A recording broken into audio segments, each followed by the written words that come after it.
exchanged a greeting with her in the last few months and didn't even know her name. Bruna was not particularly keen to have dealings with other reps, although, if truth be told, she didn't mix much with humans either. Stop and be done, damn it, she moaned to herself, tortured by the noise. But the unbearable din forced her to get up and head for the door.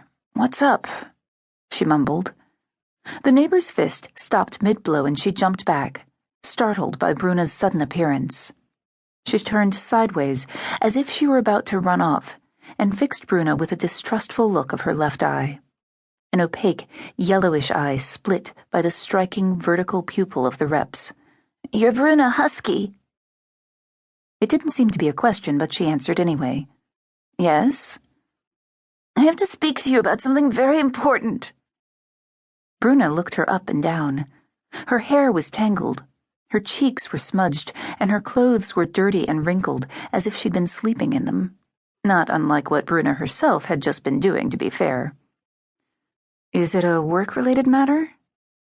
The question seemed to throw the woman off balance momentarily, but then she nodded her head in agreement and smiled. A half-smile in profile. "Yes, that's it. Work-related." There was something disturbing, something not quite right, about this slovenly, trembling rep.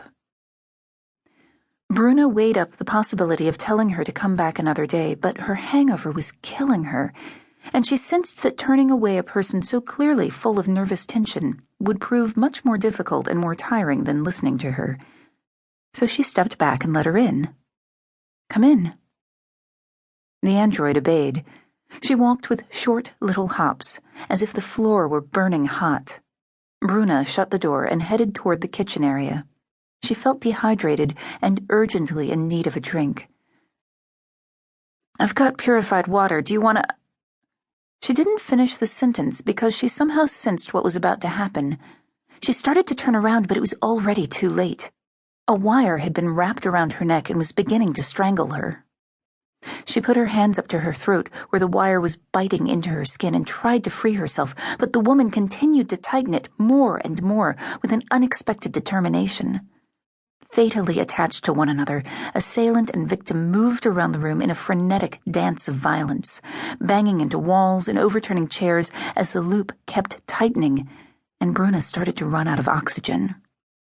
Until Bruna, desperately thrashing about, managed to sink an elbow into some sensitive part of her enemy's body, which caused the woman momentarily to relax her grip on her target.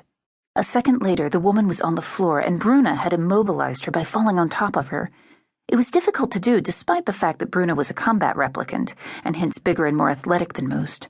The neighbor seemed to possess an inhuman energy, the desperate strength of an animal. "Cool it!"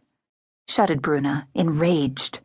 And to her amazement, the woman obeyed and stopped writhing, as if she had been waiting for someone to tell her what she should do.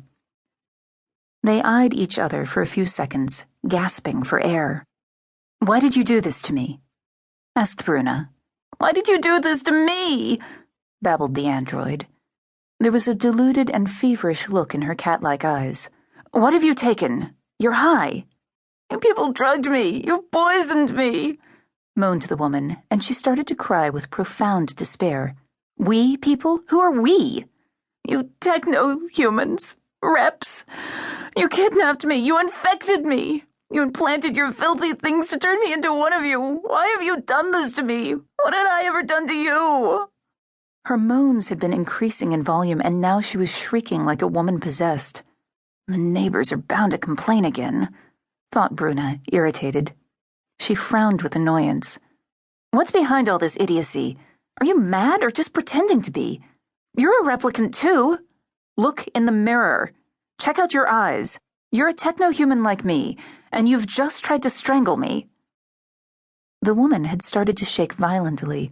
She seemed to be suffering a panic attack. "Don't hurt me! Please don't hurt me! Help! Please!" Her obvious terror was becoming unbearable. Bruna relaxed her hold a little. "Calm down. I'm not going to do anything to you. See? I'm letting go.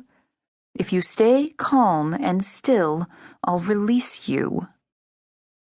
She let go of the woman little by little, as cautiously as she would a snake,